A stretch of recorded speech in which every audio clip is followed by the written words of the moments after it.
Hi friends, భూమి వైపుకు దూసుకువస్తున్న భారీ ఆస్ట్రాయిడ్ 2038 నాటికి భూమిని ఢీకొడుతుంది అని నాసా చెప్పింది. అది నిజంగానే భూమిని ఢీకొడుతుందా అంటే దానికి 72% మాత్రమే ఛాన్సెస్ ఉన్నాయి. కొన్ని కోట్ల సంవత్సరాల క్రితం ఇలాంటి ఆస్ట్రాయిడే భూమిని ఢీకొట్టడం వల్లే డైనోసార్స్ అంతరించిపోయాయి. అలానే ఇంకో 13 సంవత్సరాల తర్వాత అలాంటి ఇంకో ఆస్ట్రాయిడ్ మన భూమిని ఢీకొట్టే ఛాన్సెస్ 72% ఉన్నాయని శాస్త్రవేత్తలు చెప్తున్నారు. అప్పుడు మన మానవ జాతి కూడా అంతరించిపోతుందా అంటే ఖచ్చితంగా అంతరించిపోతుంది. దాన్ని తప్పిద్దామంటే అంత టెక్నాలజీ మన దగ్గర ఉందా? ఒకవేళ ఉంటే అది సరిపోతుందా అని తెలీదు. లేదు అని సైలెంట్గా ఉండలేం కదా.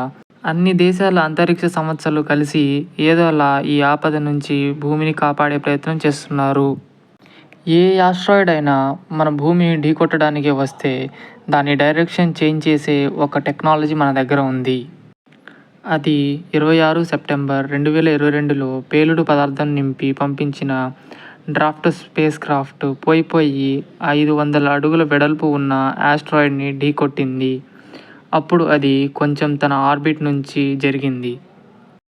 కానీ ఈ డ్రాఫ్ట్ స్పేస్ క్రాఫ్ట్ పవర్ సరిపోదు ఇప్పుడు వచ్చే ఆస్ట్రాయిడ్ డైరెక్షన్ చేంజ్ చేయడానికి. అయితే యూఎస్ఏలోనే 100కు పైగానే శాస్త్రవేత్తలు నాసాతో కలిశారు. ఎందుకు అంటే ఆ వచ్చే ఆస్ట్రాయిడ్ని ఎదుర్కోవడానికి.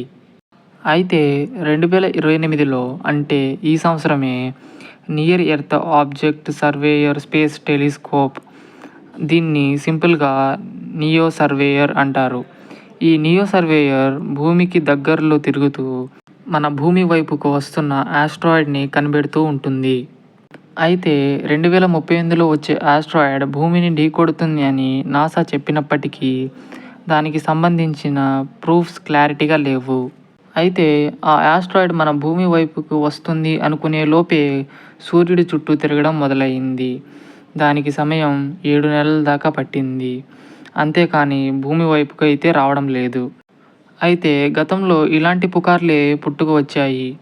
నవంబర్ 2023లో ఎన్నో న్యూస్ ఛానల్స్ 54 మిలియన్ టన్స్ ఉన్న ఆస్ట్రాయిడ్ భూమిని ఢీకొడుతుంది అని వైరల్ చేశారు.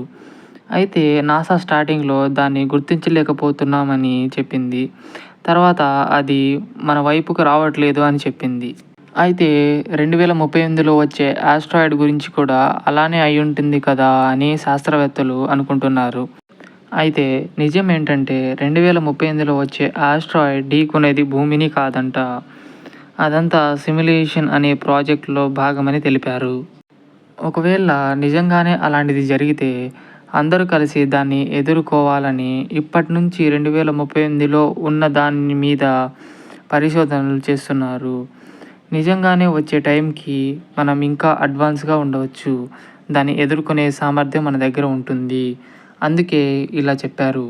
ఒక దేశానికి ఇంకో దేశానికి ఎన్ని గడువులు ఉన్నా భూమి అంతం అవుతుంది అంటే అందరూ కలిసి పని చేయాలని తెలిపింది. అయితే మనం భయపడాల్సిన అవసరం లేదు. ఎందుకు అంటే ఇంకో 100 కోట్ల సంవత్సరాల దాకా మన భూమిని ఢీకొట్టే ఆస్ట్రాయిడ్ ఏదీ లేదు. ఓకే ఫ్రెండ్స్, ఈ వీడియో మీకు నచ్చినట్లయితే మన ఛానల్ని ఇప్పుడే సబ్స్క్రైబ్ చేసుకోండి.